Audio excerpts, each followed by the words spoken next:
Godfrey is unlike any character FromSoft has ever created. In a world steeped in suffering, he always rises above his circumstances and commands respect wherever he goes. He may even hold a special place in the heart of Miyazaki, who in an interview before Elden Ring's big release hinted at Godfrey's significance. These dramatic and heroic characters weren't really present in our previous titles, so this is something that was really appealing to me, and Godfrey is sort of an embodiment of that.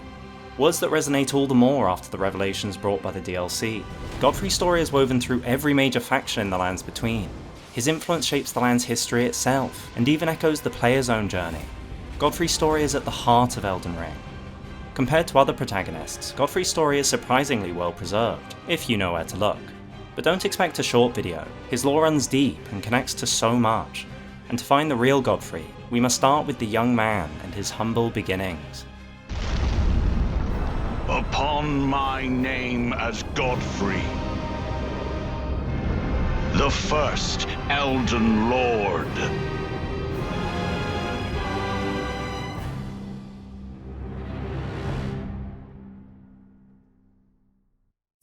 After the long march of the Tarnished came to an end, Godfrey divested himself of kingship, becoming a simple warrior once more. This warrior, of course, was Hoarah Loux, chieftain of the brave warriors of the Badlands, as described in the Champion set. This was Godfrey's past life, before he was chosen by Marika to become her king consort, and the lore of the Badlands explains how this simple warrior was able to rise to such prominence. So before his story, what do we know about the Badlands? As their name suggests, the people of the Badlands built their society around combat, where strength determined status. Invigorating delicacies such as exalted flesh were reserved exclusively for those deemed heroes. Badland chieftains were recognised by their distinctive great axes, described as huge lumps of iron that are too heavy to be wielded by those of merely ordinary strength. These chieftains were revered by their warriors, who honoured them through imitation. The Champion set notes, following the example of their chieftain Hoarah Loux, the brave warriors of the Badlands shun excess adornment. Similarly, the Axe Talisman states, the lord who led the long march bore an axe, and his loyal warriors honoured him by wielding axes of their own, making them very effective at dealing decisive blows. The axe depicted on this talisman appears to be the Highland axe, which is found in Stormvale Castle beneath the large portrait of Godfrey. The axe features the same curved detailing along the blade, a pointed star by the handle, and a spiral design on the handle itself. And like the talisman suggests, the weapon takes after the Great Axe. Both weapons share striking similarities, near identical blade and handle shapes, cloth wrapping around the hilt, and an intertwining spiral design close to the grip. The Highland Axe further describes its people as brave, a notably recurring term, and mentions how they begin battle by crying out their names, a tradition that feels familiar. Upon my name as Godfrey, the first Elden Lord. Now I fight as Hoarah Loux, warrior! Well, who do we have here? I am Nepheli Loux, tarnished and warrior like you. Let the scars I carve remind them. I am Nepheli Loux, warrior. All these parallels make it clear that the Highlanders and the people from the Badlands are one and the same, or at the very least share a common ancestry. This much was clear even before the DLC revealed more about their story. An armour set called the Brave set was cut from the base game. It was originally meant to reference the frigid uplands and the Long March. However, this set was later released in the DLC as the Highland Warrior set. Armour which belonged to the same warriors who wielded the Highland Axe, as shown by the leather crown, whose design matches the helmet in the Axe Talisman. They share eye shapes, stitching patterns, and have the same distinct ridge running from the top of the head down to the nose, ending in a long, rectangular nose guard. The full set also bears a striking resemblance to Godfrey's attire. It features a white favour on the headband, blue with some red highlights, fur lining, and similarly styled arm and leg wraps. The Highland Warrior set highlights what may be the most significant cultural practice of their people. Highland warriors are known to be the hunters of bears. To them, there is no act more glorious than the subjugation of a savage beast. Two variants of this set can be found in the Realm of Shadow, one with the leather crown and Highland attire, and another with the leather headband and gloried attire. The latter expands on the tradition. Red patterned fabrics were allowed only to those who hunted bears, the greatest and most glorious of the Highlanders. This practice persists in the present day, where the champion pauldron, reserved for the Badlands bravest, features a red adornment.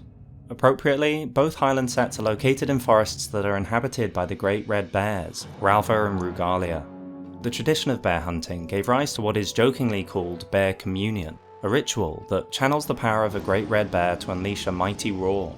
The technique itself will be important later, but here, note the broader cultural significance. Only through desperate battle with the feral wild can one discover a god unique to oneself. For the Highland warriors, the hunt was not merely a test of strength, but a path to embody nature's raw, untamed power. This belief is also why the term brave is so revered in their culture. Courage is required not only to face the savage wild, but to embrace it, to let it shape one's very being.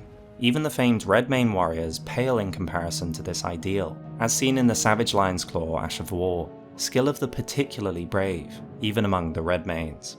In more recent history, there was a Redmane warrior who walked the same path as the ancient Highlanders, embodying their values in full. His original name has been lost, and is known now only as Red Bear, for after killing the Great Red Bear in a blood-soaked bout, he became fascinated by the untainted glory of its naked strength, and said, "I wish to be a bear, no more and no less."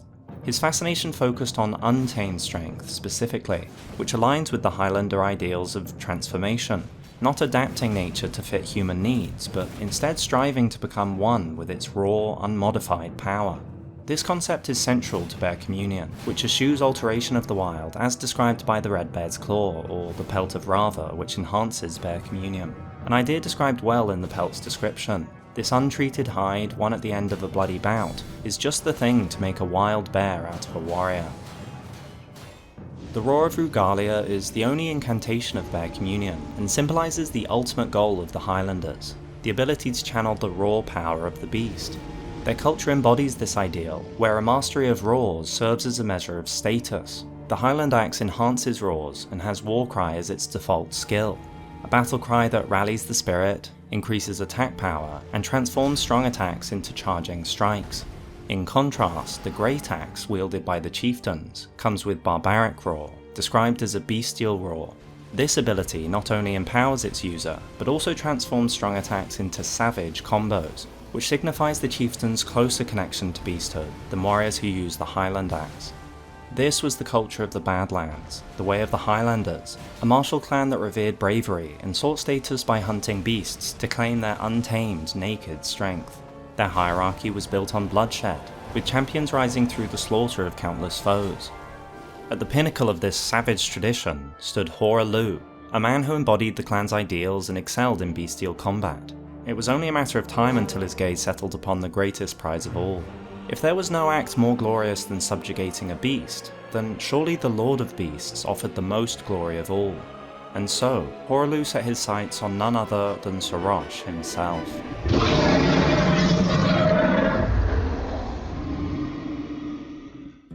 Godfrey was a ferocious warrior. When he vowed to become a lord, he took the beast regent Serosh upon his back to suppress the ceaseless lust for battle that raged within. This description reveals that Serosh was already the beast regent before this physical bond was formed, indicating that their relationship began long before Godfrey's rise to lordship. With the DLC's additional lore surrounding Bear Communion, this timeline makes even more sense. It was Hoarah Loux, the savage chieftain of the Highlanders, who first sought out the Lord of Beasts. But to fully grasp the significance of this encounter, and what it meant for both figures going forward, it's crucial to delve deeper into the true nature of Bear Communion. Bear Communion is repeatedly said to be the joke term for the practice. Indeed, the Roar of Rugalia incantation is closer in nature to the divine invocation of the Hornsent than it is to Dragon Communion. But what distinguishes communion from invocation? What makes one less respected than the other? Dragon Communion was a practice taught to humankind by the Dragon Lord Placidusax in order to cull the drakes, the low-born descendants of the ancient dragons, while rewarding participants with draconic power. In a time long past, Baal turned upon the Dragon Lord. The foul traitor assailed our master and inflicted a grievous wound, only to make a hasty retreat, becoming a sworn enemy of the brood. Since that day, Baal and his bloodline, the Drakes, have served as sacrifices for Dragon Communion. Land-bound warrior, my lord, Placidusax, has shown your kind what must be done. Seek communion. Sate your boundless appetite. Feel the euphoria of a dragon's essence taking root in your meager frame. Those who partake in Dragon Communion, called the Dragon-Hearted, do so to sate their boundless appetite. By consuming the Heart of Drakes, they experience the euphoria of a dragon's essence taking root within them, transforming its strength into their own. However, numerous warnings surround their practice. You must not forget, though, those who partake in Dragon Communion will one day shed their humanity. Their hunger for dragon, their yearning, only worsens, until the floodgates burst, unleashing eternal torment. The strength of a mighty dragon, magnificent, but deadly. It's no surprise that Dragon Communion is ruinous. The transformation is inevitable. Those who have performed the Dragon Communion will find their humanity slowly slipping away. Once they fully succumb to their fate, they are left no more than worms that crawl the earth, shadows of their former selves. Over time, the power they once wielded consumes them, a fate best exemplified by Baal's own heart. Even after being consumed, the throbbing heart of Baal continues to resist its subjugation, never weakening. One day, the fire within will consume the very body and soul of its communion devourer. One day. It's no wonder that Dragon Communion is viewed with derision if it ultimately robs you of your humanity, even though it was encouraged by the ancient dragons themselves. Bear Communion, though often mocked in the same breath, differs in a crucial aspect already. It requires no consumption. Divine Invocation, on the other hand, was held in the highest regard within Hornsent society. Their reverence for the practice shaped their hierarchy, promoting those proficient in it. This technique, as described by various Hornsent artifacts, is capable of extraordinary feats. It can heighten dexterity or strength to superhuman levels, amplify the intensity of storms, heighten the power of divine bird feathers, or even bestow wings and feathers upon the invoker. Quite the range of abilities. Fortunately, just as Red Bear served as a lens to understand the Highlanders, so too does the Hornsent lore offer a relevant case study. The Divine Bird Warrior, Ornis. Divine Bird Warriors were the very first of all horned warriors, establishing the template that the Hornsent would follow. According to his ashes, Ornis succeeded in taming the Divine Bird and made its wings his own as he soared through the sky. When he finally fell to earth, he lived on as a guardian deity of the temple quarter. Much like Dragon Communion, Ornis's power did not originate from himself, but was derived through subduing the beast that wielded such strength, in this case the Divine Bird. But most striking is the wording that Ornis made its wings his own, while Dragon Communion merely channels the power of the felled drakes.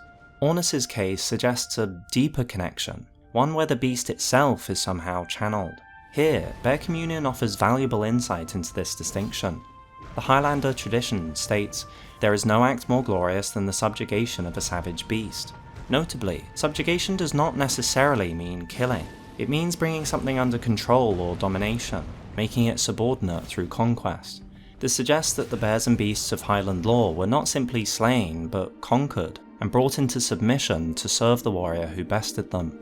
The Beastclaw further develops this concept, allowing its user to perform bestial slashing attacks that are distinctly unnatural for humankind. Users of the weapon wield it as though they have been possessed by a savage beast, as though it is not merely a power they are wielding, but a primal, bestial nature being channeled through them. Indeed, the Beastclaw description confirms its connection to Divine Invocation, describing it as an imitation of the esoteric techniques of the Horned Warriors. This connection becomes clearest in the Sculpted Keepers, the most gifted Horned Warriors in the art of Divine Invocation. These Keepers exemplify the process by which Divine Invocation imbues individuals with the beastly essence. Their glowing eyes, storm-commanding roars, and inhuman movement and intensity suggest they are not merely borrowing power, but channeling the spirit of a beast. Indeed, the Enraged Divine Beast talisman describes not the warriors, but the Divine Beast themselves, a charm depicting the crazed, cavorting dance of the Divine Beast conducted at the Tower Festival. Divine Beasts are messengers of the heavens, and their rage mirrors the tumult of the skies. They are messengers because they are still active, and in the act of Divine Invocation, the line between Conqueror and Conduit blurs, as the warriors become vessels for the primal forces they have subdued. This is how Bear Communion operates as well. A wild power is not simply fought, but subjugated and then channeled. This dynamic explains Red Bear's sentiment. "I wish to be a bear, no more and no less." reflecting the desire to embody the unaltered essence of the beast. It also clarifies why the pieces associated with Bear Communion emphasize a lack of modification or refinement. Moreover, it sheds light on why calling the practice Bear Communion carries a note of derisive humour. While Dragon Communion revolves around the slaying of drakes, as per the Dragon Lord's wishes, Invocation and Bear Communion embody a respect for the beasts they channel. In the present day, Nefeli further illustrates that their culture was not spiritual, but instead forged direct bonds with these beasts. I'm not like Roderica. I don't feel the presence of spirits, let alone see them.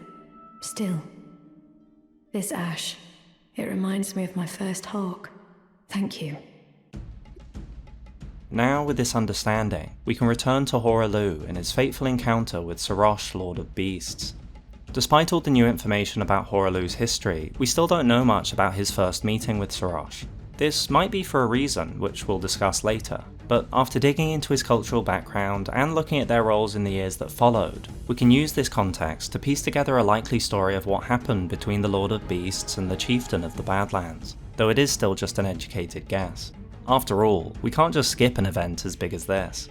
In keeping with his culture, Hoarah Loux sought the ultimate glory, to challenge Serosh, the Lord of Beasts, in combat. His aim was not to kill, but to subdue, earning honour and power through his triumph. Just as Highland warriors gained prestige by hunting bears and earning the right to wear red patterned fabrics, Hoarah Loux pursued his own mark of victory, a crimson symbol of his supremacy.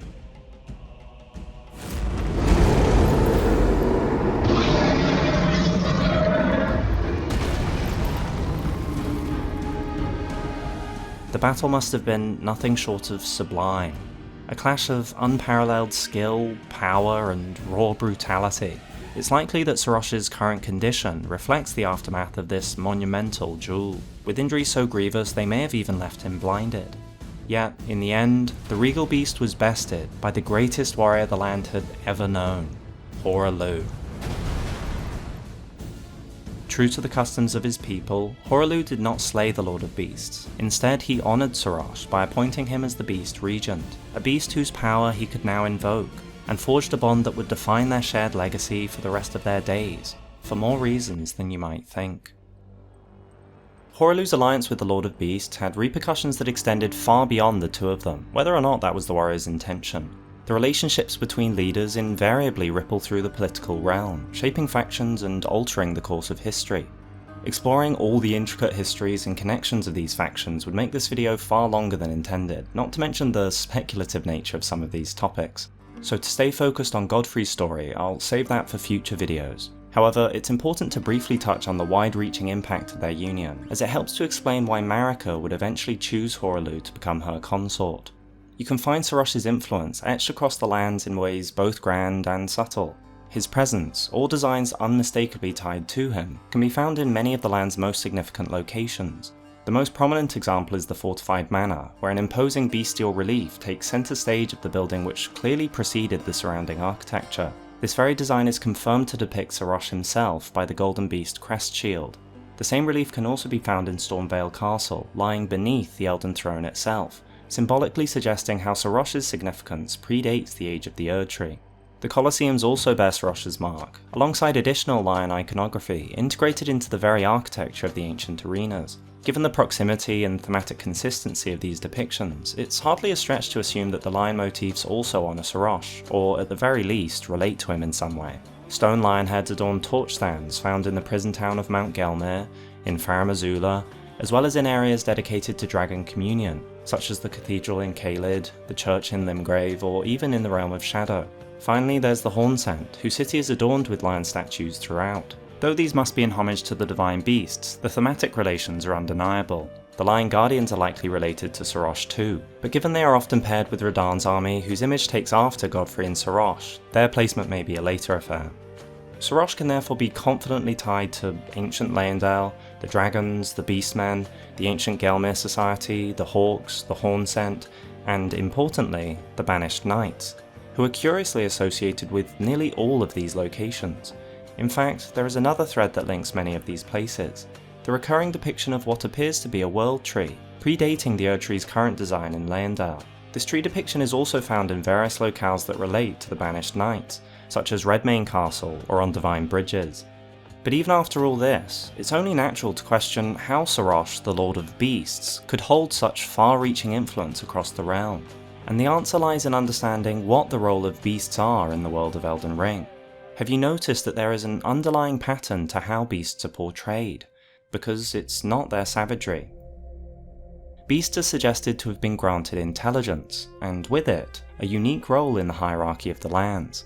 Having gained intelligence, the beasts must have felt how their wildness slipped away as civilization took hold. Took hold is particularly interesting phrasing here. Their intelligence does not grant them full autonomy. Instead, they are described as agents operating within specific bounds. As the Beast Champion Helm describes, the beasts, their eyes and ears covered, represent an oath. See nothing, hear nothing, doubt nothing, and carry on along the path set in stone. This path positions beasts firmly in a role of servitude. The Beast Champion armor expands on this idea. Beasts are drawn to champions and to lords. This pattern is exemplified by figures like Blythe and Malakath, both of whom are bound in service to higher powers. The statues of beastmen in Farum Azula further underscore this role, depicting them not as independent beings but as servants to the larger dragon statues. Beasts granted intelligence assume a distinct role as intermediaries, envoys or heralds, agents acting on behalf of powers far greater than themselves, and this motif recurs throughout the game.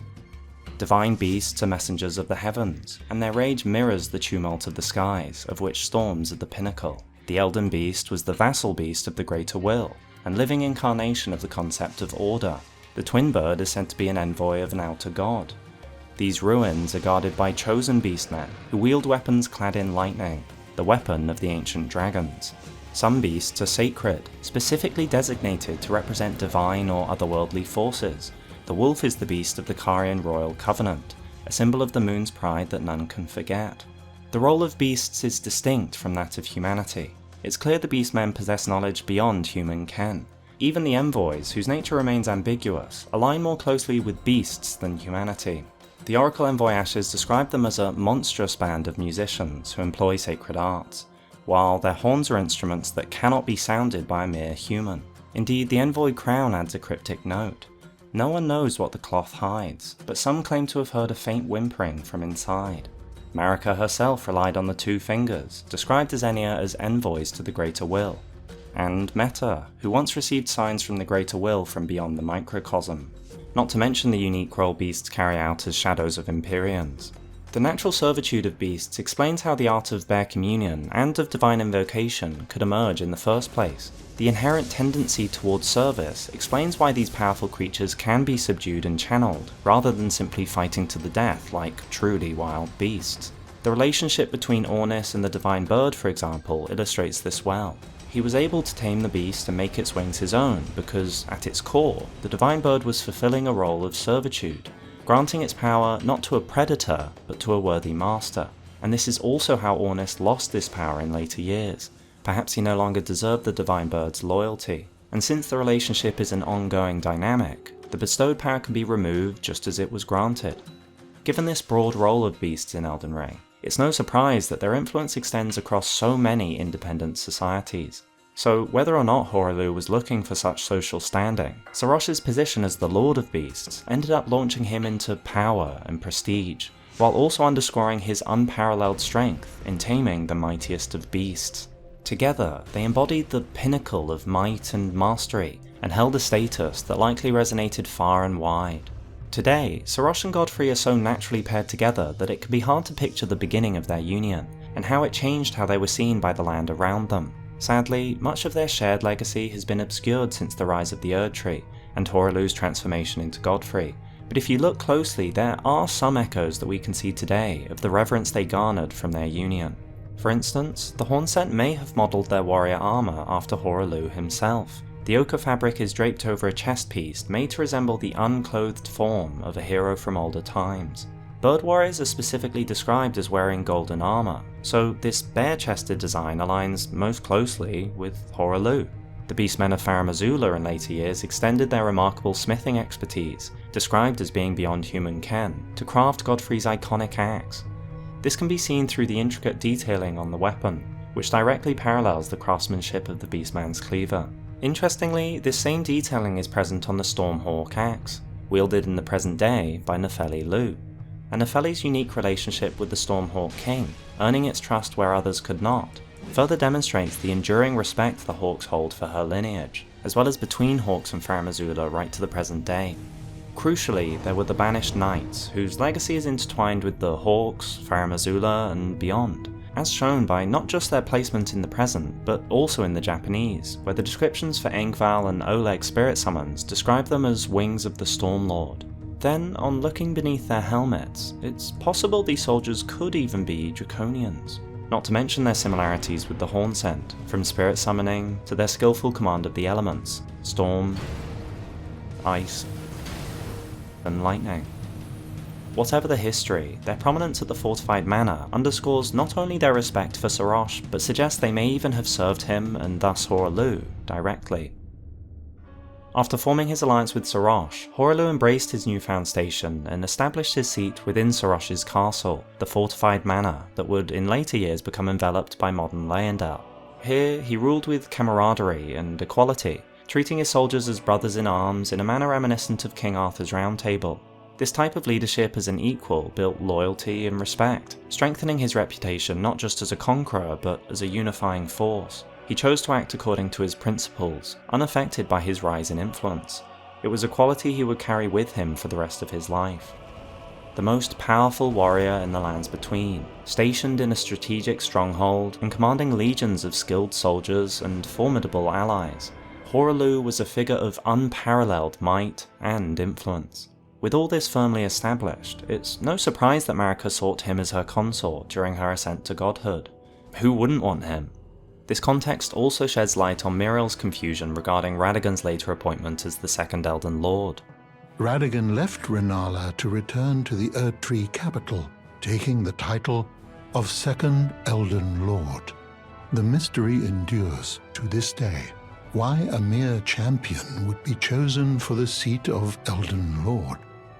While Radagon was a capable champion and a leader of the Leonian factions, his influence and accomplishments were dwarfed by the sheer power and reach of Hoarah Loux when he rose to lordship. In time, Marika received guidance from the Two Fingers, and rose in power alongside the burgeoning primordial form of the Erdtree, the Crucible of Life. There were many who venerated the primordial Crucible, but Marika's vision went beyond the current form. However, to achieve true godhood, she required a consort, a partner whose strength and legacy could solidify her divine claim. She needed Hoarah Loux, or rather, his potential. She needed Godfrey. Miquella the Kind spoke of the beginning. The seduction and the betrayal. This enigmatic line stands as one of the most intriguing in Elden Ring's lore, and is unlikely to ever be answered for certain. However, Marika's treatment of Godfrey offers a compelling interpretation without too much conjecture. The Hornsent Grandam's scathing words in the present day, "Listen, progeny of the Wanton's trumpet," clearly bear personal resentment from the Grandam herself. The accusations suggest betrayal, not mere opposition to a ruthless leader. Furthermore, the use of strumpet evokes imagery of seduction and abandonment, echoing the themes referenced by Miquella, and suggests the seduction was a sexual act in some capacity.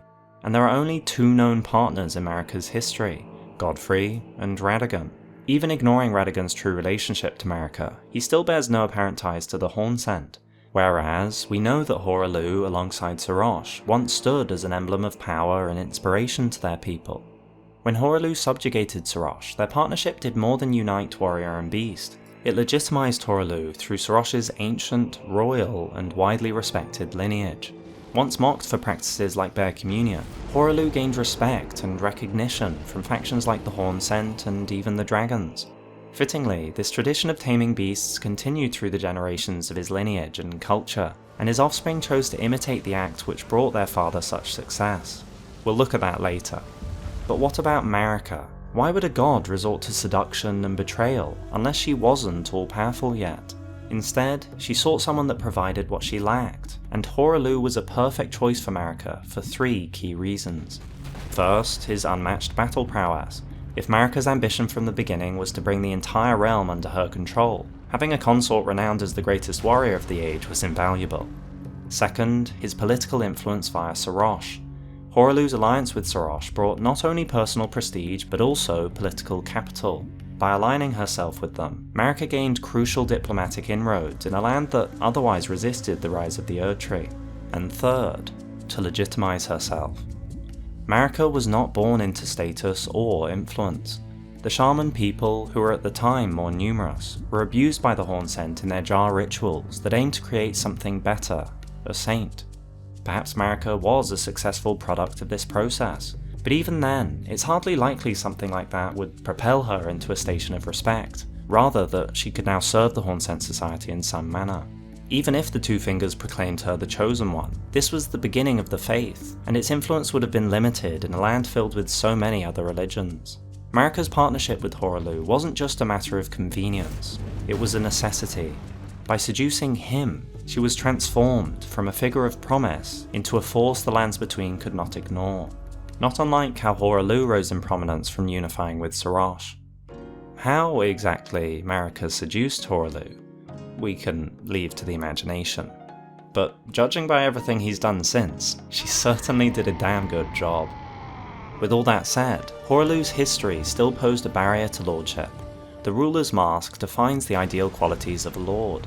Chiefly, wise, and possessing a certain defanged geniality. One at the centre of society often finds these qualities most expedient. Ironically, after a lifetime dedicated to mastering his ferocious strength, Hoarah Loux now faced the challenge of adapting to civilized society. In a poetic twist, the dynamic between him and Serosh shifted, where once he tames the Lord of Beasts with wildness, Serosh now served to tame him with civility.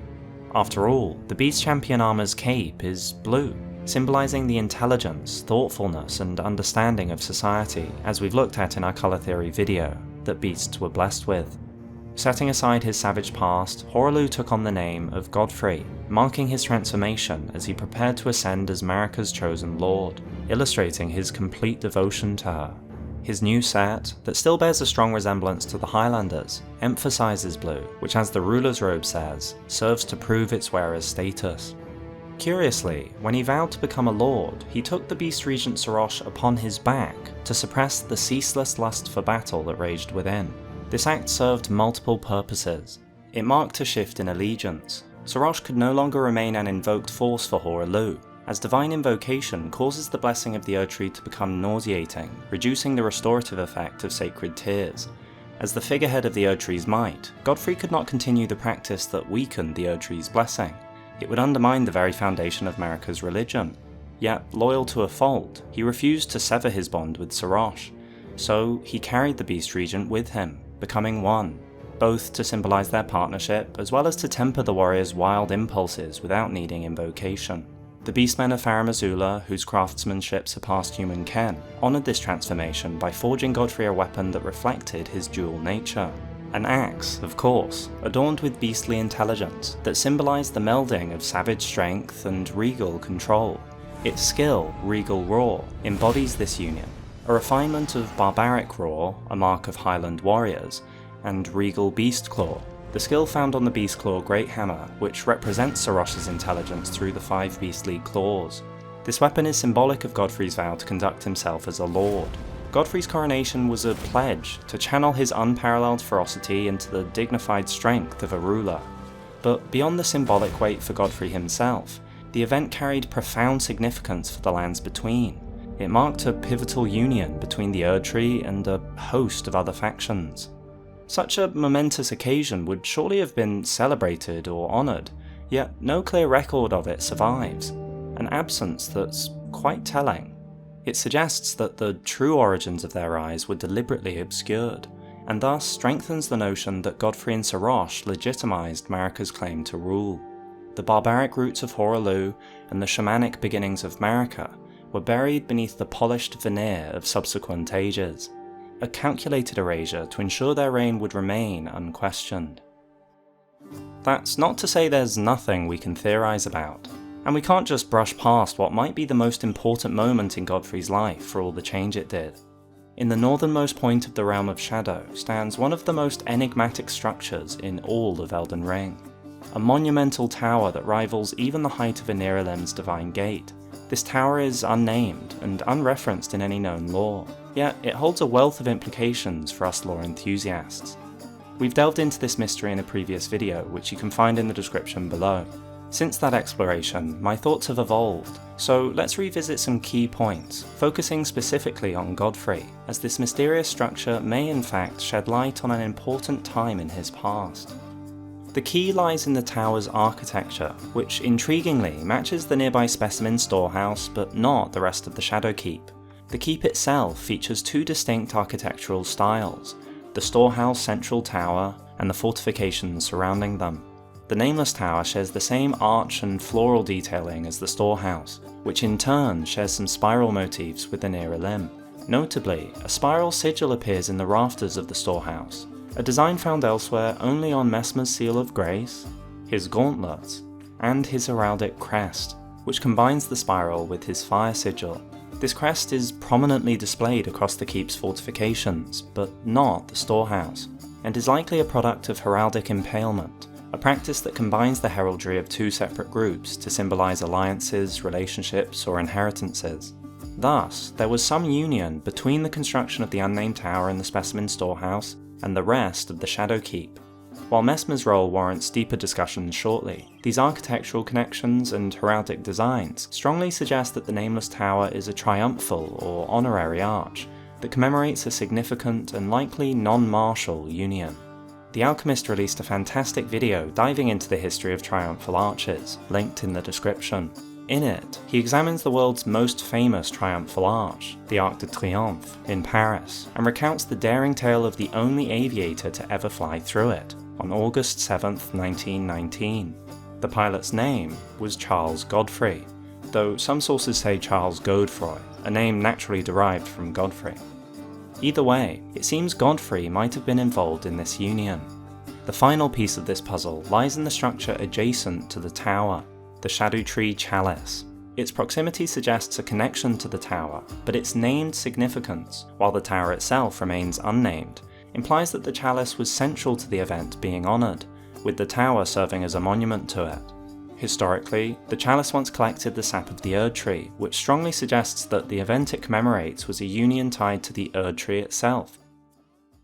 In review, we have a tower that celebrates some non-martial union, one that, based on historical parallels, points to Godfrey himself. This event centred on the Erdtree Chalice, and thus the Erdtree, and the architecture of the tower relates to the Hornsent, perhaps even the Banished Knights too. While some elements of this theory involve speculation, the pieces align remarkably well. So what event could have unified the Erdtree to the Hornsent?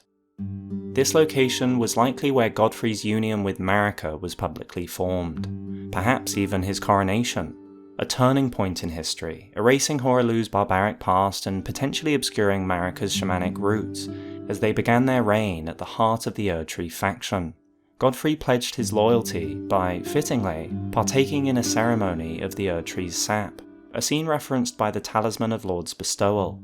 The Lord accepted the sap stoically, without any sign of wavering. No wonder Lord of the Erdtree cast a long shadow over the lands. This act was more than a ceremonial gesture. It was a testament to both civility and strength. By partaking in the sap, Godfrey either forsook the empowering invocation of Serosh, or endured the nauseating effects of the Erdtree's blessing. Either way, he did so without hesitation, and demonstrated his unwavering commitment to his new role. An intriguing speculative idea is that this sap depicted in the talisman might hold deeper significance. Its amber hue aligns with amber starlight, which must command the fates of the gods according to legend, such as the belief that inspired the use of these shards. While there is no concrete evidence that substantiates this belief, it offers an interesting lens through which to view Godfrey's unfaltering loyalty, that he might not be fully in control of himself. No longer would his soldiers convene as equals at a table with him, nor would fighting prowess determine social standing. Instead, he embraced the hierarchy and customs of his new society, marking his transformation into a true ruler. He took up his new axe, gifted by the Beastmen, which served as an enduring symbol of his vow. As the new Elden Lord, he was bestowed a talisman pouch, a symbol of his elevated status. He donned a crown, whose style feels similar to both Serosh and the Beastmen's, and he bid farewell to the traditions of his past, fully committing to his new identity and responsibilities. Upon ascending to lordship, Godfrey was granted the status of the first demigod, as evidenced by Godrick's Great Rune. This reveals a crucial truth. Being a demigod is not tied to bloodline or inheritance, but is a title bestowed and revoked by Marika. This explains why Godfrey doesn't receive a Great Rune after he's imprisoned, and how Godfrey, despite having no blood relation to Marika, became a demigod. Likewise, Radagon's children with Rennala were not born as demigods, but were elevated to that status through their parents' union. This may also explain why Messmer is never explicitly called a demigod, despite holding the same standing as the others, since Marika, his mother, was ashamed of him.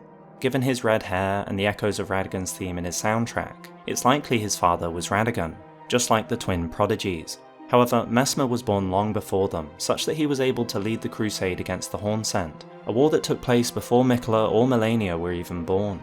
In fact, he may have even witnessed Godfrey's coronation, or at least the early years of his reign. This is for two reasons. First, the union honoured by the Nameless Tower is also reflected in the expansion of the Shadowkeep, with Messmer's crest carrying forward the new heraldry.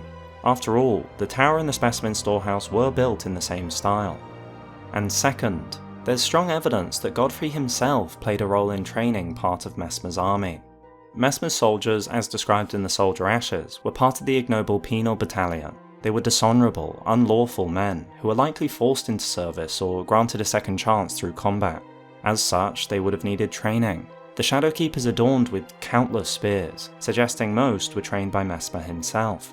But some wield a different weapon, an axe, imbued with the war cry skill. These soldiers also stamp the ground just as Godfrey does, and the axe's description further reinforces their connection. A favourite of those who lost themselves utterly in their lord's war, capable of performing powerful charge attacks. This aligns perfectly with Godfrey's, or more accurately, the Highlanders' fighting style, an obsession with combat, relentless charge attacks, and of course, the axe. Yet, there's a notable difference. Unlike the axe talisman, which depicts a single-bladed design, this weapon is double-edged, which, to me, suggests it was forged after Godfrey's ascension, an imitation of his new bespoke weapon, crafted for the Lord of the Battlefield. It's also possible that Godfrey lent some of his banished knights to the red-haired commander. What's clear is that from the moment he donned his crown, Godfrey proved himself a hard-working, generous, and exceptional leader. The era was known as the Age of Godfrey, a testament to his defining role in shaping its identity. Initially, the Erdtree's blessed sap flowed abundantly, later hardening into amber that became the most treasured jewels of the age. Yet, this golden age began while the Crucible still flourished, for this amber contained primordial life energy, the very essence of the Crucible of life, the Erdtree's ancient primordial form. As such, Godfrey established an elite order of warriors, the Crucible Knights. Among them, 3 leaders stood above the rest: Devonia, the longest-serving knight, Siluria, and Ordovis, who were the most renowned of all. The names of these knights seem to be inspired by the Paleozoic era, specifically the geological periods Devonian, Silurian, and Ordovician. However, intriguingly, the Devonian period is the most recent of the 3, not the oldest. So, while the names are clearly related, the order in Elden Ring's history seems to be the opposite here. For all his newfound civility, Godfrey retained much of his former beliefs, channeling them into his battles as well as ritual combat held in colosseums across the land to honour the Erdtree. His Crucible Knights participated as champions, as reflected in the designs of the ritual sword and shield talismans, and jewelled gladiators adorned with serpent motifs, symbols of those who betrayed the Erdtree. These jewels not only celebrated martial skill, but also served as tests of fidelity to the Erdtree, as evidenced by relics like Rellana's dueling shield. Despite everything he had undergone, Godfrey remained at his core a warrior, much to Marika's benefit. So, for the most part, he led the Erdtree Empire from the battleground. The Age of the Erdtree began amongst conflict, when Godfrey was lord of the battlefield. Now, for a bit of a breather from this epic tale, where we will explore some curious connections to Godfrey across the Lands Between and our own world. While speculative, the patterns are compelling enough to suggest there's more than mere coincidence at play. It's difficult to look at Godfrey's story without numerous real-world inspirations coming to mind. As with much of Elden Ring's lore, From Software draws from a vast array of mythologies and histories, making it a deep rabbit hole to explore any single influence. Nonetheless, it's valuable to consider where certain concepts may have originated, even if we won't cover every parallel here. A demigod wrestling a lion with his bare hands echoes many legendary tales.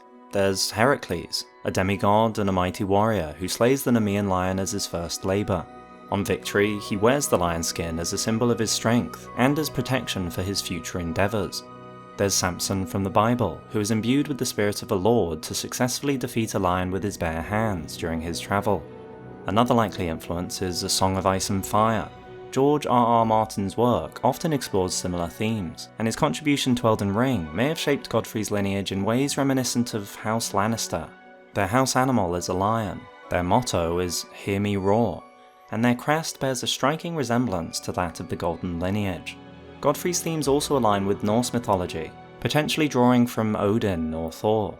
His fusion with Serosh could also be interpreted through an alchemical lens, representing the process of sublimation, where raw power is refined and controlled.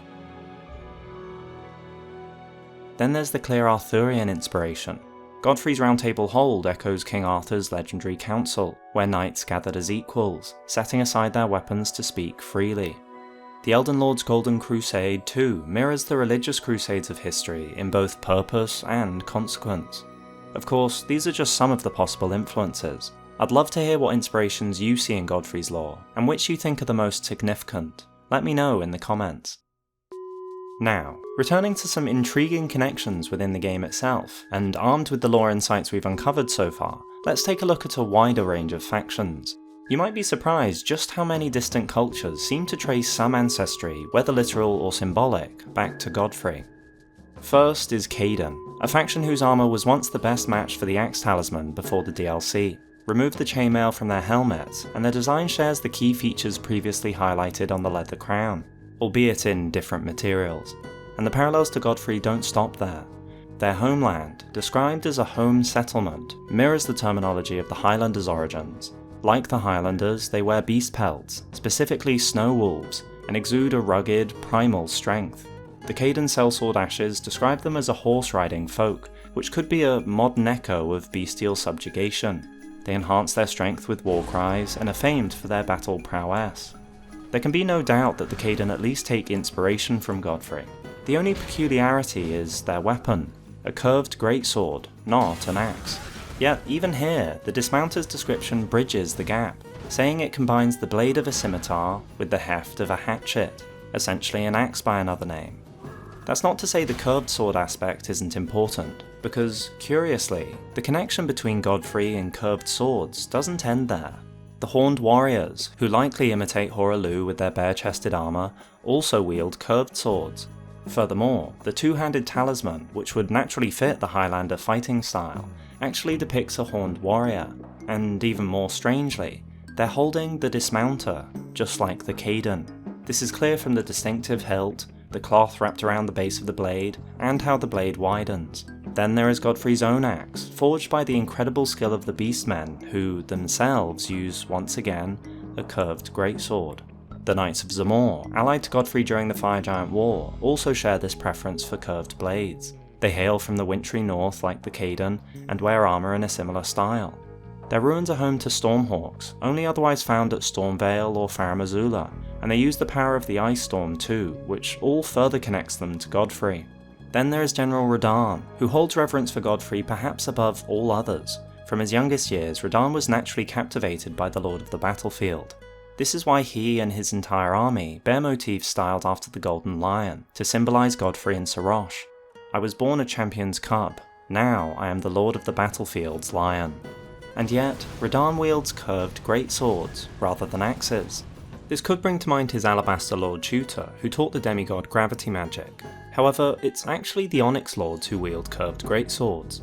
Alabaster Lords use straight greatswords. The difference between the two races is further emphasised from their weapon descriptions, which detail how their respective weapons are unique to each race. Instead, Radahn swords feature lion mane designs, which leave no doubt that they honour Godfrey, and again stresses that curved weapons, not just axes, relate to Godfrey. Finally, and perhaps most curiously, are the connections to the Blue Dancer, whose curved sword technique mirrors the fluidity of water.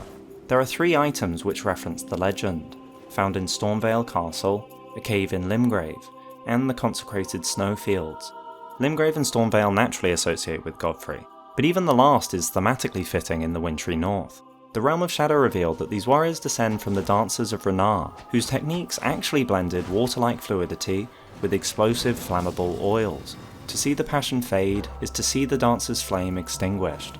Their passion may have even rivaled Godfrey. Nonetheless, the blue cloth set styling echoes Godfrey, including the white, faded hair, another possible theme to do with Godfrey. Most of all is what the blind swordsman did. The swordsman sealed away an ancient god, a god that was rot itself. This god had manifested as a great scorpion, illustrated by the scorpion stinger relic. In other words, a beast. In context with the other relations to Godfrey, could this act have actually related to divine invocation, or bare communion? It would explain how the blind swordsman managed to reach and then beat the leader of a powerful civilization by themselves, since it's an established practice, just like Hoarah Loux with Serosh. Altogether, these connections illustrate how Godfrey's influence extended far beyond his age and people. Perhaps he encouraged the merging of strength and skill for those that followed, inspired by his partnership with Serosh, and is symbolised by the Caiden's blend of axe-like power and curved sword dexterity. After all, Godfrey's axe scales only slightly less from dexterity than from strength, and thus works best with a quality build. Or perhaps all these cultures, and Godfrey himself, share a common ancestry, dating back to a time before recorded history where they naturally draw similarities from. To add to this idea is a curious description for the Northerner starting class, which reads, "Some say they're descended from giants." Is such a thing possible? The Giant Crusher says man has grown feeble in comparison to his forebears, suggesting human ancestry was once much bigger. Then there's the Sword of Milos, made from an undersized giant's backbone that illustrates how much the size of giants can vary. Indeed, there is one final connection between many of these factions and Godfrey. Their battle cries and roars, a technique beyond mere bestial imitation, else we would see dragon cultists roaring. Their battle cries belie a truly primal instinct that may even relate to biology more than just the cultural hierarchy we looked at earlier with the Highlanders. There's a talisman that boosts such abilities too, the Roar Talisman, which empowers the following: Dragon Communion incantations, Howl of Shabriri, the breath aspect of the Crucible, as well as Bare Communion, all the weapon roars and war cries, Godfrey's Regal Roar, the Shriek of Milos, and even the Starcaller cry of Radahn. And yet, to epitomise the power of roars, the medallion depicts not a dragon, nor a beast, but a roaring giant. Their bellowing roars desolated nature, triggered avalanches, and whipped up storms of flame. Perhaps that's what all these factions have in common somehow. While much of this remains speculative, the connections surely hint at deeper secrets waiting to be uncovered. Godfrey's legacy extends far beyond what we might have initially realised, though how far it truly reaches is up for you to decide. What is clear though, is that Godfrey really is a legend, a true hero of the world. With that, let us return to his epic tale, and his time as first Elden Lord and Lord of the Battlefield. In the beginning, everything was in opposition to the Erdtree, but through countless victories in war, it became the embodiment of order. Thus did Godfrey serve the Erdtree. As much as his political influence forged alliances, his primary role during the age was as Lord of the Battlefield, where he swept across the land in a Golden Crusade to unify the realm under the Erdtree banner. He carried this out dutifully, but pay attention to his humanity beneath the surface, even during such a brutal campaign. The first and perhaps greatest threat to the Erdtree came from the Fire Giants, whose Flame of Ruin was capable of burning the Erdtree itself. This conflict was brutal and prolonged, demanding significant investment in the mountaintops.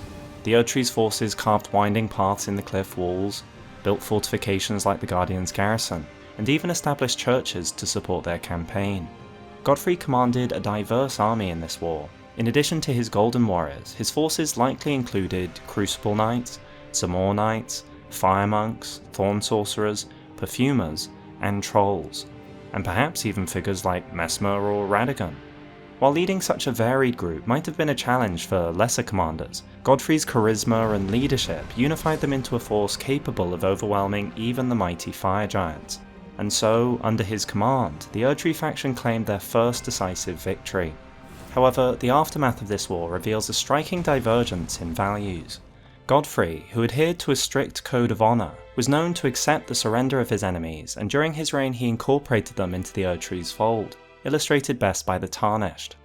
Here, the uniformity of the frozen giant corpses littering the landscape suggests the giants surrendered in recognition of their inevitable defeat, but they were not granted mercy.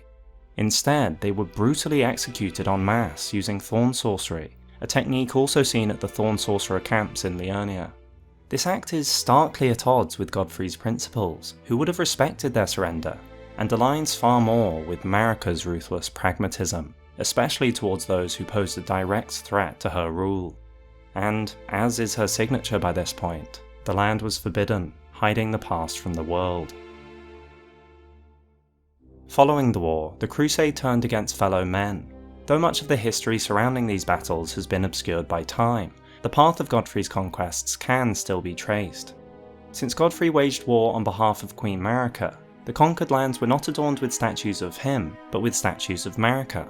Only in unique locations are there depictions of Godfrey. The churches of Marika in particular commemorate the expansion of her empire, as illustrated by the first church of Marika. Here, the Queen herself issued instructions to her brave warriors, as well as to Godfrey, urging them to put the giants to the sword, before the culmination of the war against the giants.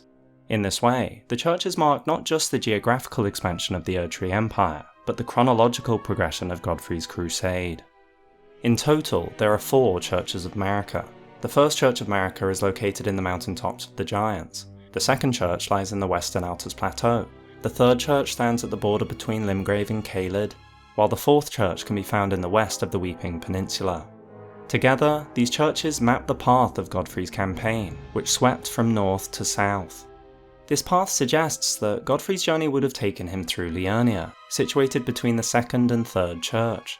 Yet, there is no evidence for Godfrey's involvement in the Liurnian Wars, which took place during his reign. If he had participated, it would have undoubtedly been Godfrey, not Radagon, who earned glory and faced Rennala in battle.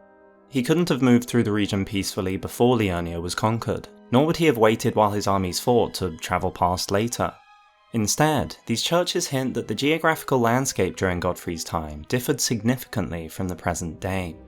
Before the DLC, I theorised that this geographical discrepancy stems from the destruction of Farum Azula following a meteorite impact, but the veiling of the Realm of Shadow is also important, adding another wrinkle to the picture. First, let's review the destruction of Farum Azula. The meteorite not only shattered the settlement, but also propelled its landmass into the skies of the Far East, creating the floating city we see today. Evidence for the scale of this destruction lies in the lingering zero-gravity effects, which are far more pronounced than those caused by the meteorite that strikes Limgrave in the present day. The fallout from this impact sent massive fragments westward, wreaking havoc on the lands and roads of Limgrave and Liurnia. Farum Azula itself clearly broke away from the mainland, as indicated by the shared architectural style with the Bestial Sanctum, the draconic and bestial themes of the area, and the nearby Farum Great Bridge. Additionally, the enormous, unnaturally straight waterfall connecting the mountaintops of the giants to Caelid strongly suggests that a massive landmass once joined these regions, supporting the idea that Farum Azula was originally situated there. This theory also explains several lingering mysteries. The isolated Divine Tower was likely not isolated in the past, but part of this larger landmass. It accounts for Caelid's strong association with drakes, who could have retreated southward after being chased from the peak by the fire giants. Furthermore, both Caelid and the mountaintop share unique features, such as Titan remains and similar fauna in the giant birds and dogs. However, the DLC reshapes this narrative. According to the Suppressing Pillar, this position, and the Realm of Shadow itself, once made up the very centre of the lands between. While the exact integration of this lost land into the current geography remains unclear and open to a large amount of speculation, its thematic alignment is evident, from the Dragonland in the east to the northern Erdtree Shadow. Geography has likely changed in the years since the Veiling, and the devs can't be expected to make the map in a perfect 1-to-1 ratio with the Lands Between for us to calculate where it once stood either. Indeed, the map of the Lands Between is a recent creation, since it depicts Caelid infected with scarlet rot. What we can be certain of though is that the land has changed substantially through history, and this is why it's no longer possible to fit the lands together. Notably though, the shared features between Caelid and the mountaintops, such as Titan remains or giant fauna, or any Farum Azula fragments, are absent in the Realm of Shadow. This seems to indicate that the destruction of Farum Azula occurred after the Veiling of the Realm of Shadow, which happened only near the end of Godfrey's age, around the time of Messmer's crusade. Thus, it follows that the entire landmass, along with Farum Azula, remained intact during his conquests, and confirms that Liurnia was not the only route available to him as he travelled southwards. In this way, the path indicated by the four churches of Marika begins to change. Godfrey's conquests began with the mountaintops fighting the fire giants, then he unified the Altars Plateau, the region closest to the Erdtree. Subsequently, he travelled to Caelid, but not through Liurnia. Instead, he could have safely moved through what is now the Realm of Shadow, or passed through Farum Azula, before finally concluding the crusade in the Weeping Peninsula. Godfrey's prowess on the battlefield was truly unparalleled. As his axe says, in the days of the past, a crown was warranted with strength. Throughout his entire campaign, he remained undefeated, despite having his bloodlust suppressed by Serosh the entire time. Yet, Godfrey's strength was more than physical. He was a ruler of principle, fighting with honour and showing mercy to those who surrendered, a fact underscored by the diverse backgrounds of the Tarnished, his kinsfolk. From Draconians to Northerners, aristocrats to Reedlanders, all were welcome under Godfrey's banner. His respect extended even to his enemies, and mirrored his history with Serosh, an adversary turned regent, underscoring the values that guided his conquests. Few detailed accounts of Godfrey's later battles remain, but given his fighting prowess, it is clear what wars he did not partake in, namely the Liurnian Wars, or the War against the Dragons. Else, Radagon or Godwyn respectively wouldn't have been the ones to fight against the mightiest foes. But the fragments that do remain of his conquests serve to exemplify the honour and integrity with which he conducted himself throughout his crusade. One of the more intriguing stops on the newly discovered path of Godfrey's campaign is the mysterious town of sorcery, Sellia, whose story not only explains why Godfrey was absent for the subsequent Liurnian Wars, but also explains how the Greater Will discovered the blasphemy of the Nox, and why some Nox settlements remain intact even after those conflicts. At first glance, Sellia seems unremarkable, especially when compared to the vast, awe-inspiring Caelid, but a closer look reveals numerous mysteries, whether it's the spirit sorcerers who hail from Raya Lucaria, the magical barriers throughout the town safeguarding what Gowry calls the secret of Sellia, the revelation that this is not just Lusat's staff, but a Nox swordstress and monk hiding their culture's giant throne, or even that at a somewhat distant sword monument in southern Caelid, it's said that Radahn once held Sellia secure. It's clear there's more to Sellia than meets the eye. When you think about it, Sellia's features seem to be at odds with each other. Despite being clearly a Nox settlement from the architecture, why conceal the Nox inhabitants? Why did Radahn defend an enemy of the Erdtree? And what's the Academy's involvement? Fortunately, the Sellians produced a number of unique night sorceries, which beautifully illustrate their history. The Sellian sorcerers were assassins, and it's said they often hunted their fellows, used by Sellian assassins to present themselves as unarmed sorcerers. The Sellian assassins considered every option that aided their dirty work. There can be no doubt, the Sellians targeted their own dishonourably, operating from the shadows. Their sorceries are centred around hidden attacks, masking intentions, and countering other spellcasters, such as with Eternal Darkness, which creates a space of darkness that draws in sorceries and incantations. However, when Godfrey's crusade reached their doorstep, the Sellians knew their techniques would be ineffective against the Lord of the Battlefield. His strength and skill in battle far surpassed any magic. However, as always, Godfrey was open to negotiation, and in a desperate act of self-preservation, the Sellians defected, offering their knowledge and allegiance to the Erdtree faction. The Sellians betrayed the Nox, and revealed their rebellious intentions, including the blasphemous origins of the Fingerslayer Blade, and it's this alliance with the Erdtree that clears up the confusion surrounding Sellia. Sorcerers from the Academy, who later aligned with the Erdtree, were welcomed. Radahn defended Sellia not just as a Nox town or his training ground, but as an Erdtree settlement, symbolised by the Erdtree statue overlooking the town. Perhaps Sellia's secrecy was designed to protect its inhabitants from retribution.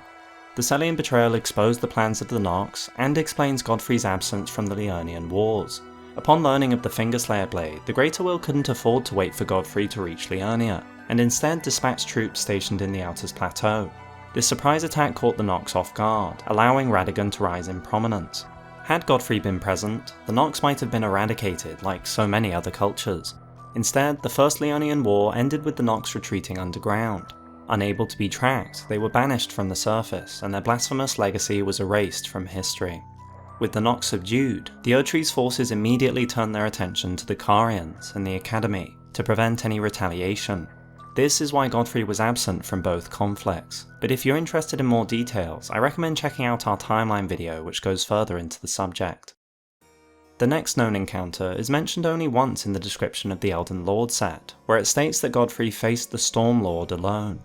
The identity of the Storm Lord and the faction they led remains uncertain, though I'm inclined to believe they ruled at Stormvale. However, the fact that Godfrey faced them alone is significant. To me, this suggests a duel of some kind, a practice historically used by leaders to avoid unnecessary bloodshed between their forces, yet another honourable act by the Lord. Finally, at the end of Godfrey's crusade was the siege of Castle Morn. The sword monument recounts. A lone hero fought for his vengeance, only to fall at the hand of Lord Godfrey. This warrior's story is expanded upon in the description of the grafted blade greatsword, once wielded by a hero hungry for vengeance. A revenger's weapon, it is burdened with oceans of anger and regret. A lone surviving champion was so determined to continue fighting that he claimed the swords of an entire clan of warriors. Despite Godfrey offering him mercy, the warrior refused to yield, insisting that they fight to the death. Ultimately, his defiance led to his country's legacy becoming now vanished.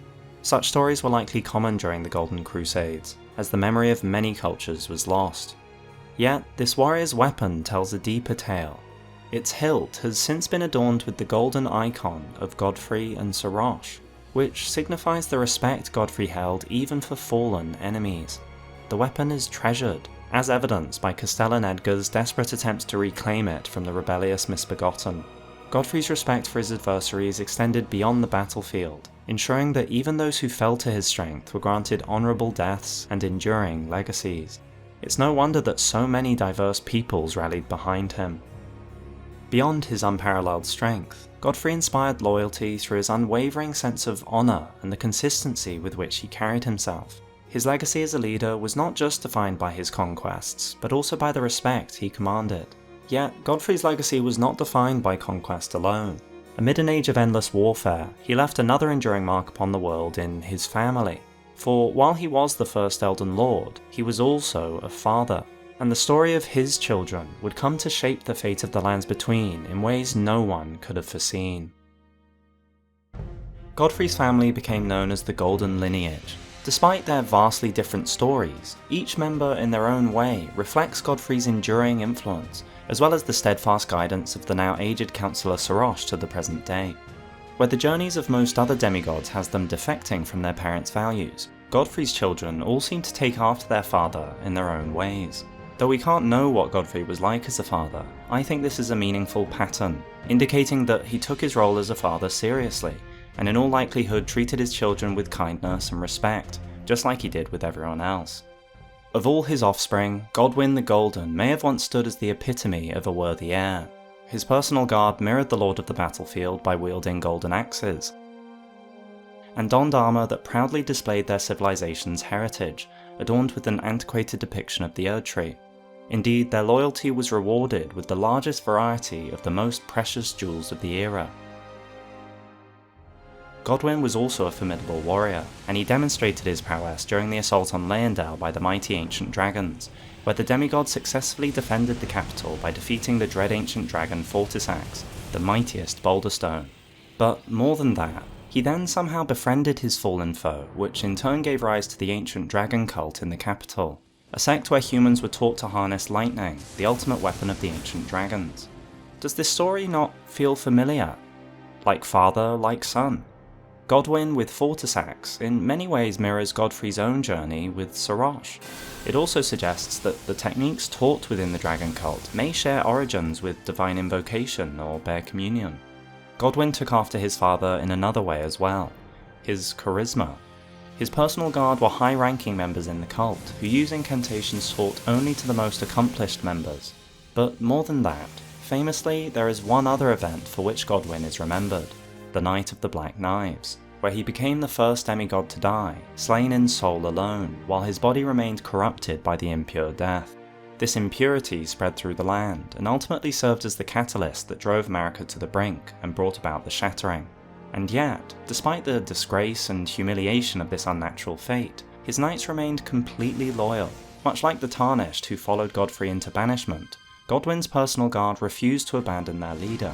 Instead, they sought out his transfigured cadaver surrogate and renewed their purpose, to protect his new form in preparation for the coming age of the Duskborn. The decayed golden wheel that adorns their helmet represents their unbroken loyalty. Godwyn clearly commanded genuine respect from his followers, just like his father. Yet, also like his father, Godwyn's story is one of tragedy, a tale of a destined heir who might have followed in his father's footsteps to great renown, but was ultimately undone by the flaws of the very order they both sought to uphold. Then there were the twin brothers, Mohg and Morgott, who were both born with horns protruding from their flesh. In the present day, such individuals are known as omen and are cruelly ostracized, hidden away beneath the capital, shunned and confined in secret as a source of shame for the Golden Order. However, horns were not always seen as a mark of shame. During the age of the Crucible, they were revered as symbols of sacred refinement. The Hornsent believed that the Crucible's evolutionary gifts were most powerfully expressed through tangled horns. Indeed, it is these very horns that actually allow the act of divine invocation. Moreover, as previously discussed, there was significant overlap, and likely an alliance, between the Hornsent and Erdtree civilizations, a period that likely saw the use of this Erdtree and Crucible sigil. This suggests that in their early years, Mohg and Morgott may have been viewed not as outcasts, but as fitting and highly respected sons of the royal Erdtree couple. Further evidence for this period lies in Morgott's skills in the present day, who demonstrates a strong familiarity with spiritual projection, manifesting as Margit before both Stormveil and Leyndell. In the latter encounter, the moment he takes form, a sigil appears beneath him, the Erdtree and Crucible sigil. Such golden techniques surely were not taught in the Shunning Grounds, and suggests that he once learnt them at a time when he was acknowledged as an equal above ground. Perhaps this is why the Erdtree's Favour +1 talisman can be found in a chest in Mogh's chamber. It symbolises that these brothers were once truly favoured, despite their horns conflicting with the blessings of the Erdtree. Morgott is said to have recanted his accursed blood in later years, a term that means to renounce a once held belief. That's to say, he may have once embraced his heritage, before later rejecting it, and after the insights of the DLC, it becomes clear why. At one time, he might have worn his horns with pride. Finally, there is the Golden Shade of Godfrey, a spectral manifestation encountered in present-day Leyndell. It is summoned using the same sigil and in the same manner as Margit, just before the Tarnished confronts Morgott himself. In all likelihood, this too is Morgott's creation, a tribute to the father he revered. Clearly, Morgott held a deep connection to Godfrey, one that seems far stronger than if their only encounters had been in the Shunning Grounds beneath the capital. No, Morgott and Mohg once walked alongside their father, bathing in gold alongside the rest of the Erdtree's chosen. Even Godfrey's elite Crucible Knights, adorned with their own sacred horns, were once held in high esteem across the realm. For a time, so too were the omen-born sons of the first Elden Lord. This is how Morgott came to be familiar with the Erdsteel dagger, the Giant Crusher, the Tree Spear, and the Carian Night Sword. Notably, the Carians became allies of the Erdtree in the later stages of Godfrey's age, and suggests Morgott spent a considerable portion of his early life as a respected member of society. Morgott and Mogh's connection to the Crucible is clear enough, and may suggest Godfrey has some Crucible DNA in him, but it's also worth noting how Godwyn also takes on animalistic qualities after his impure death, though these are aquatic in nature. The last known members of the Golden Lineage are Godrick and Godfroy, both of whom ultimately tarnished their family's legacy. Given their similar appearances, they may have also been twins. The demigods are each and all the direct offspring of Queen Marika. Godrick the Grafted was but a distant relation, the runt of the litter, his divine blood sorely diluted. This statement, spoken on behalf of the Two Fingers, suggests that Godrick is separated from Godfrey by many generations, possessing only a faint trace of royal blood. However, despite this supposed distance, he remains a demigod, and a shard-bearer of the Anchor Ring, the centre of the Elden Ring.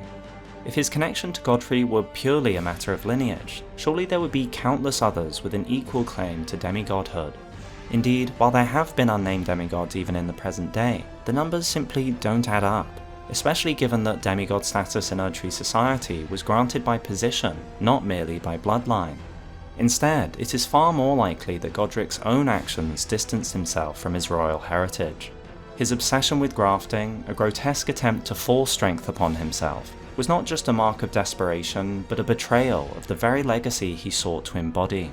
By grafting the flesh of others onto himself, Godrick physically diluted his own blood, as well as symbolically weakening his royal standing. Despite being the blood of Godfrey, first Elden Lord, he's a grotesque old fool grasping for power. The source of Godrick's and Godfroy's ability to graft has only become clear after the events of the DLC. This power, ironically, stems from their mother, Marika, and her shamanic origins. In fact, this is why the shamans were so ruthlessly exploited by the Hornsent. Their flesh was said to meld harmoniously with others. Even in their shameful cowardice, both Godrick and Godfroy still idolized their father, Godfrey. Godrick mimics him by wielding an axe adorned with the image of a beast, a symbol of the Golden Lineage. He invokes his forefathers when he successfully grafts a dragon.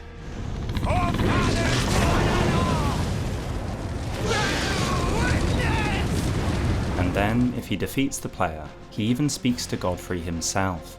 Great Godfrey, didst thou witness? As if to draw a parallel between his feat and the legends of Godfrey and Serosh, or Godwyn and Fortisax, each a tale of taming a mighty beast to channel their power. Godrick's misunderstanding of their feats is clear, however. Godfroy too, despite being imprisoned for his actions against the capital, clings to his father's legacy. Within the Golden Lineage Everjail, he still holds a legendary talisman, the Godfrey icon, a final testament to his unwavering reverence for the first Elden Lord. The admiration Godfrey inspired in his children cannot be overstated.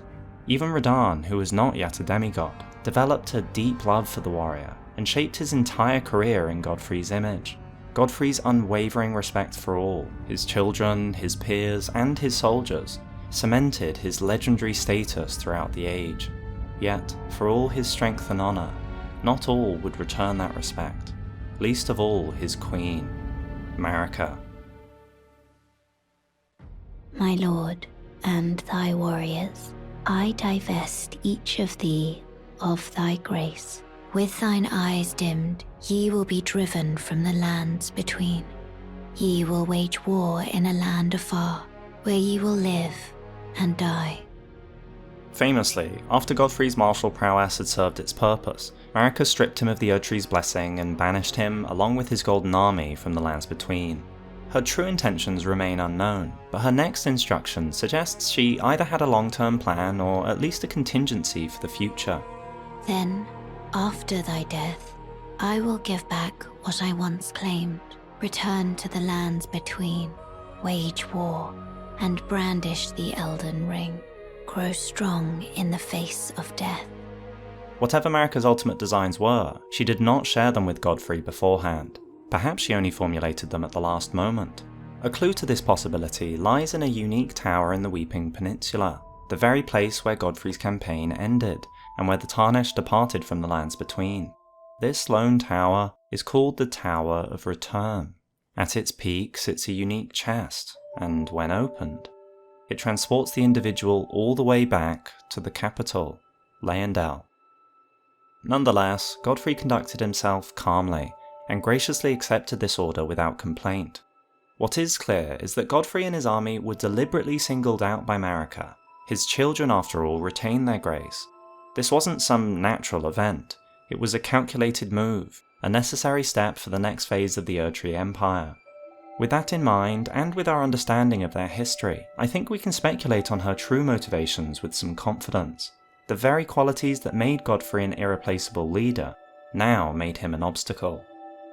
Godfrey may have been bloodthirsty and ruthless in combat, but he was never dishonourable. With Serosh as his guide, he would never have turned against his own allies, not even at Marika's command. In fact, he might have outright opposed such treachery, but Marika had greater ambitions. She sought total dominion over the lands between, a vision that required betraying former allies, including the dragons, the Hornsent, and perhaps even more. To carry out her plan, Godfrey and his beast regent had to be removed. This is why her lord was banished, along with most of his loyal knights. Yet, even in exile, Marika left the door open. Should her empire ever need his strength again, she made sure he would always be within reach. As always, Marika shrouded the truth over time. The words she spoke to Godfrey and his army were measured, and Godfrey accepted his banishment gracefully, described in his remembrance. He took with him his kinsfolk and left the lands between. If he had wanted to resist, he certainly could have. And yet, later accounts paint his exile as far more extreme, even violent. Godfrey, first Elden Lord, was hounded from the lands between, according to Miriel, and tarnished or scorned in the present day. The help is very much appreciated, even from a Tarnished. Foul Tarnished. According to the Rusted Anchor, some Tarnished may have even been left behind in the lands between, and in cut content, the Guilty Hood once read, "Garb of spurned Tarnished who were forced into slavery in the lands between." Though this may have applied to returning Tarnished in later years, it raises a grim possibility that the shrieking, strung-up Tarnished found in Limgrave who wear the hoods were once the remnants of Godfrey's exiled followers who were left behind. And just like that, the hero of the realm was gone. Banished, seemingly forever, without even a goodbye to his children. Godrick, desperate to live up to his father, failed miserably in his absence, lacking in confidence or martial prowess, and overcompensating with gaudy displays of lineage, drenching his weapons and Stormveil itself in excessive gold, a pale imitation of the classy respect Godfrey showed in, for example, the Grafted Blade Greatsword. Morgott clung to the memory of his father as he last saw him, projecting his image into the present. Godwyn rebuilt bridges with the dragons, and Mohg and even Godfrey were bitter and disillusioned, resenting the Golden Order's new path. Each of them in their own way bore the weight of their father's legacy, whether they sought to honour it, preserve it, or rebel against it. In Godfrey's absence, the world unravelled. Marika's order took a drastic turn, becoming intolerant of any beliefs outside its own. Even Godfrey's own children, the Omen twins, were no longer accepted, and bespoke shackles were forged to keep them imprisoned beneath the capital. These shackles, like Morgott's projections, bear the Erdtree and Crucible sigil, suggesting that the persecution of the Omen began immediately after Godfrey's banishment, before the Golden Order had fully solidified its doctrine. Similarly, the once revered Crucible Knights, warriors who had fought alongside Godfrey, found themselves increasingly out of favour. Anyone with connection to the old ways was persecuted, particularly from the age of the Crucible. What was once honoured was now being erased. Perhaps this is also the moment the banished knights were forced to abandon their homes. Their ties to the Crucible, the Hornsent, and the dragons, along with their apparent service under Godfrey, would have made them a natural target for Marika's reforms. Their fate bears a striking resemblance to that of the Knights Templar, a force that waged a bloody crusade in the name of faith, only to be dissolved once their purpose had been served, their influence deemed too great. Scattered across the lands, these once proud warriors became mercenaries or sought refuge in the frigid outskirts. But some met a darker fate, for behind the Shadow Keep lies the grim evidence of an entire legion left to rot where they fell. Perhaps these were soldiers gifted to Messmer by Godfrey, or perhaps this unit refused to disband, but either way, they were met with a merciless execution. Marika's newfound dominion came at a heavy cost. She ordered Messmer to exterminate the Hornsent entirely, a brutal act of vengeance against those who had once persecuted her people. From the history we've examined, to the environmental storytelling in Anir Elim, to the presence of Erdtree enemies this deep into the timeline, it's clear the war could not have taken place any earlier. If Miquella's words in the story trailer do refer to the seduction of Godfrey, and by extension the swaying of numerous factions, then this period is unmistakably the betrayal. Marika banished Godfrey so that she could turn against her oldest allies and launch a war, a genocide. Given this, the Hornsent Grandam's resentment would be more than justified. The Black Knight set depicts the modern Elden Ring, and their weapons and armor sets were decorated with gold embellishments, but neither grace nor honor was granted to the war they fought, nor the soldiers who waged it. It's a cruel irony that soldiers trained by Godfrey himself were employed for a war he would never have condoned. Nonetheless, Godfrey trained them well, while the keep is littered with spears, evidence that Messmer's methods dominated. By the present day, the number of surviving axe-wielding soldiers nearly matches those bearing spears. Marika knew the weight of her actions, and once again she sought to erase them. She veiled the land of shadow, burying not only the truth of her origins and her rise to godhood, but the blood-stained history that made it possible. Yet her betrayals didn't stop there. The ancient dragons, once her allies, were cast aside as well. As we explored in our timeline video, their god may have been the Gloam-Eyed Queen, though this remains up for interpretation. Regardless, the alliance shattered, and Godfrey wasn't there to save them. If he'd still been present, he would have been the one to fight Fortisax, not Godwyn. As things were, however, if not for Godwyn, the Erdtree faction itself might have collapsed under the dragon's wrath. Instead, peace was brokered through his actions, allowing Marika to remove destined death from the Elden Ring. At last, life itself was under her control. The world was stable, or so it seemed. For a time, life was calm. Maybe too calm. For under such strict order, the world stagnated. Eventually the demigods grew restless, until Godwyn was killed on the Night of Black Knives, Godfrey openly rebelled against the Erdtree and was imprisoned, but even so, the Sovereign Alliance still rotted within. Finally, Marika gave up. She saw what her actions had wrought, a stagnant, lifeless world, and yet she felt powerless to change it due to her alter ego, Radagon. So she shattered the Elden Ring, leaving the demigods to fight amongst themselves in a failed attempt to fix things. Then, she realised that she needed Godfrey, first Elden Lord, once again. And so, the Tarnished were called back to the Lands Between. Importantly, the Tarnished have been summoned long before the player arrives, long enough for them to be integrated into the world, for some to stray from guidance and require punishment by the Two Fingers, and for a clear hierarchy to be established in the now mostly empty Round Table Hold, as Gideon notes. Some were even summoned only to later lose their grace, like poor Big Bogger. We, the Tarnished, are Godfrey's true legacy, soldiers who never lost their loyalty, from all corners of the world, unified behind a man they trusted. But thanks to Marika, that unity was shattered.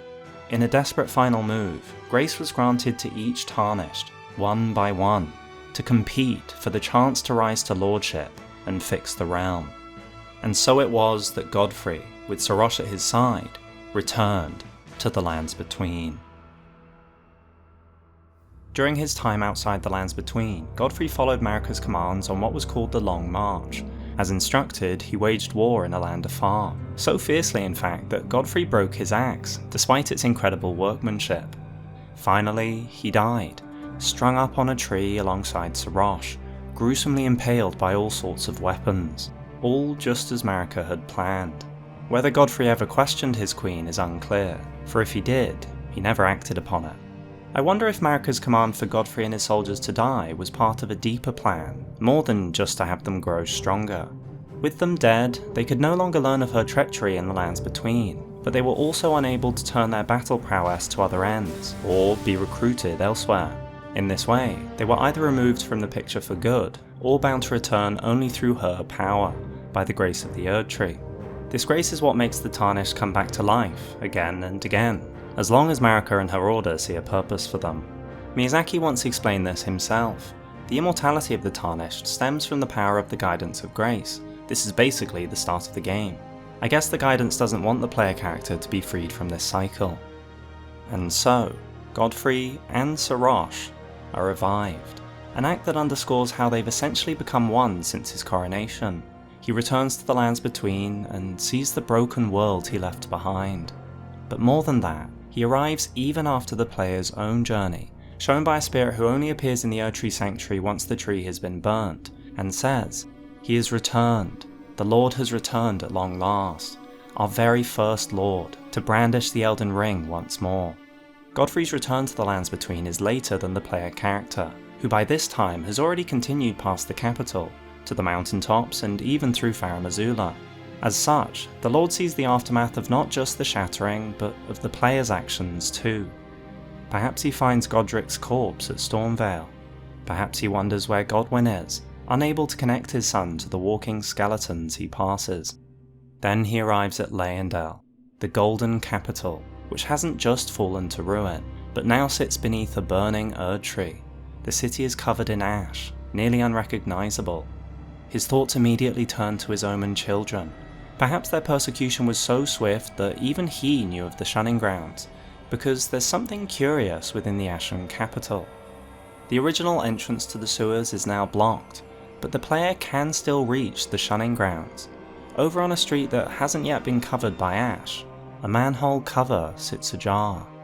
Once it was immovable, but now it's been pushed aside. The falling ash surely couldn't have caused this. So might this be Godfrey's doing? Despite the devastation, perhaps he still held on to hope, and prioritised his sons over the purpose Grace had given him, over the instructions Marika had laid out. But sadly, if he does visit the shunning grounds, his sons are no longer there. Mohg has long escaped the sewers, and if he still lives, he remains unaware of his father's return. In his disillusionment, he might not even care. Morgott too has previously found purpose above ground. He served the Erdtree with unwavering faith, commanding the Knights' Cavalry and secretly ruling as king of the capital after Marika's imprisonment for her treason in breaking the Elden Ring. Morgott had wanted nothing more than to see his father again. Perhaps he even wanted Godfrey to return and become the Elden Lord, and this is why he leaves the crown on the throne during the shattering. To this day, he projected the image of Godfrey he remembered, his axe unbroken, to defend the capital. But Godfrey is too late. By the time he arrives, his efforts are in vain. As he reaches his final destination, guided by Grace, he sees a small, withered body lying on the floor. There are no horns on the body, yet Godfrey recognizes his son at once. As a warrior, Godfrey is no stranger to death, but nothing could have prepared him for this moment, holding his own son's lifeless body in his arms. Godfrey retains his lordly composure, but Serosh, who serves to curb Godfrey's emotions, reveals the depth of pain he truly feels.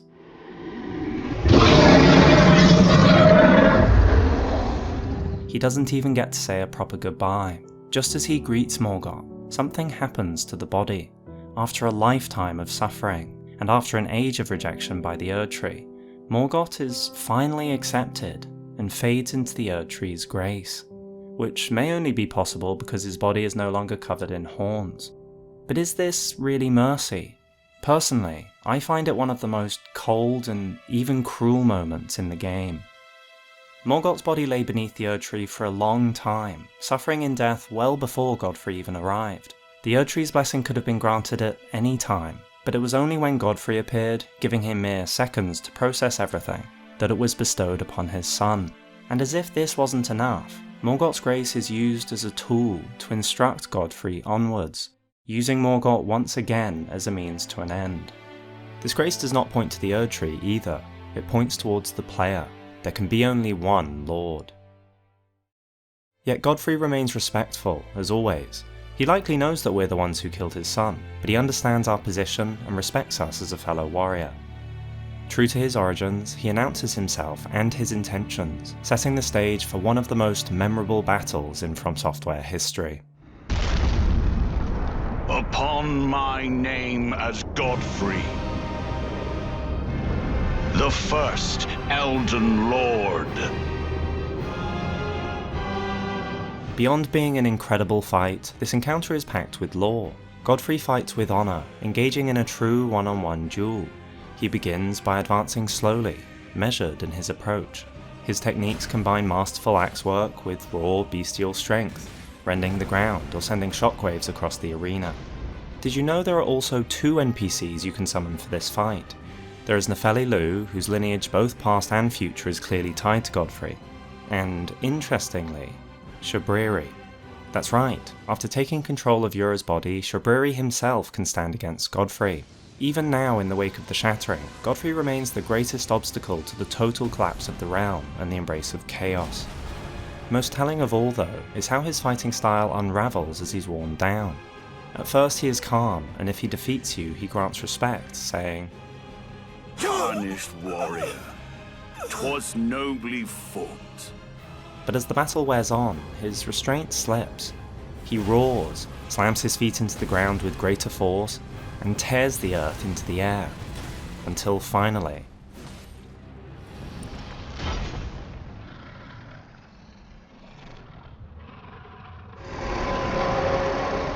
That will be all.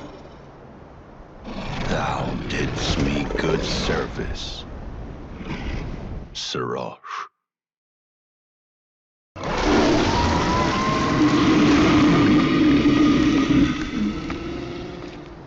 I've given thee courtesy enough.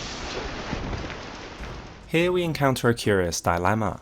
In Elden Ring's introductory cutscene, Godfrey is shown alongside other Tarnished being called back by grace, but he isn't named Godfrey, he is called Hoarah Loux, and yet in the fight, he only fully embraces Hoarah Loux after killing Serosh. So how could this have been Hoarah Loux in the introduction? Surely Serosh was still restraining his bestial nature at that point. To me, the most likely answer is that upon his banishment, Godfrey no longer felt he deserved the title of Elden Lord, so he reverted to his original name, Hoarah Loux. However, despite this, he didn't change how he acted. He remained lordly, wielding his bespoke axe and carried himself with the dignity of a ruler, all because he still held on to the hope that Marika would one day call upon him again. Thus, even when on the brink of death, he refused to slay Serosh and unleash his true warrior self. That wasn't part of the plan. But against the player, Marika's orders are no longer to die, they're to win, so he does what he must.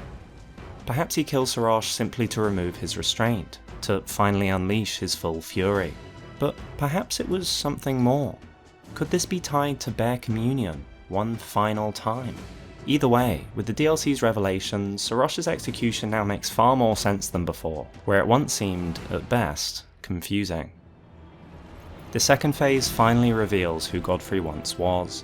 He becomes so bestial that he abandons even his axe, fighting with his bare hands like a seasoned wrestler.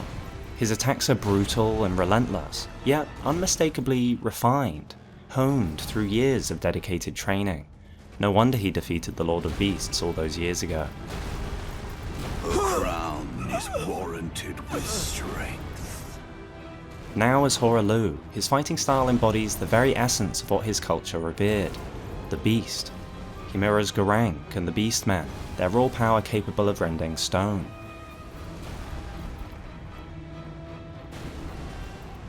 But most of all, the resemblance to the Red Bears is uncanny.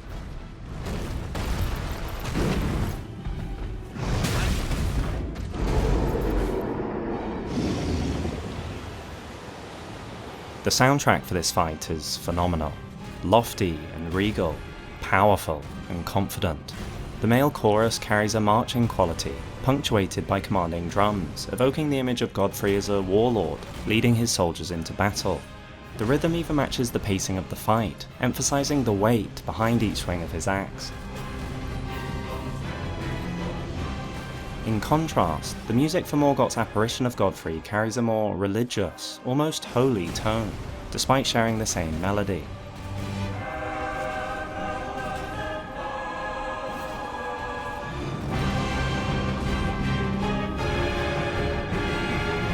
This is Morgott's perception, the idealized image of his nigh untouchable father.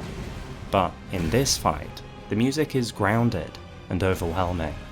Godfrey's true nature bleeds through his lordly facade, and beneath lies a sense of duty, an unavoidable fate, and even a touch of sorrow, as though he is resigned to his role. but trumpets flare throughout, hinting at what's coming. Hoarah Loux is waiting, his bestial rage barely contained.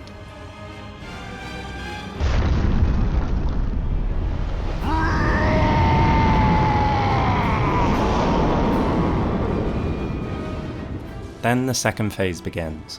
The melody disappears. All that remains is raw, relentless energy, an explosion of primal destruction. The strings, drums, and horns crash together like an unstoppable calamity, something to be feared. Godfrey is no longer a commander, he's a force of nature. The strings even take on a horror-like quality, reminiscent of Bloodborne, and yet, buried within it all, there is something shameful. A lord should never fight like this, but he has surrendered to his most barbaric, tribal self. Ultimately, the piece is not particularly complex, especially when compared to other tracks in the game, but that fits his lore perfectly. Godfrey isn't one for nuance. He is pure, simple, and unyielding.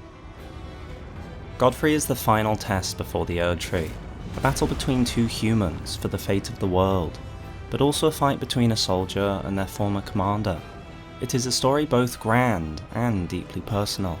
The Tarnished and Godfrey walk parallel paths, their journeys mirroring each other in ways striking and subtle. But in the end, it's up to us to decide what to take away from it all, where Godfrey showed wisdom and where he faltered, what we can learn from his strength and from his mistakes. Because even one as mighty and charismatic as Godfrey is only human, and in the complexity of life, we can't expect perfection. Instead, we should act according to our principles as best we can. Our path will always have limits, but within them, we can still choose to be understanding, patient, and honourable in our own way, especially to our fellow people. And if all we have learned of Godfrey were not enough, his final words leave no doubt as to his character. Even after unleashing his bestial nature, he remains true to himself. He looks upon the warrior who slew his son, who now stands victorious over him, and he chooses respect. Because his beliefs, unlike many around him, were never something he could cast aside. Not before Lordship, not during the Golden Crusades, nor here, at the very end. Brave, tarnished, thy strength befits a crown.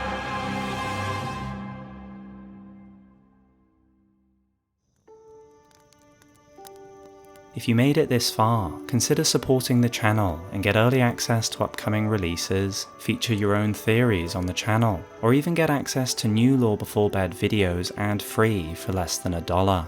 Your support makes content like this possible, so thank you.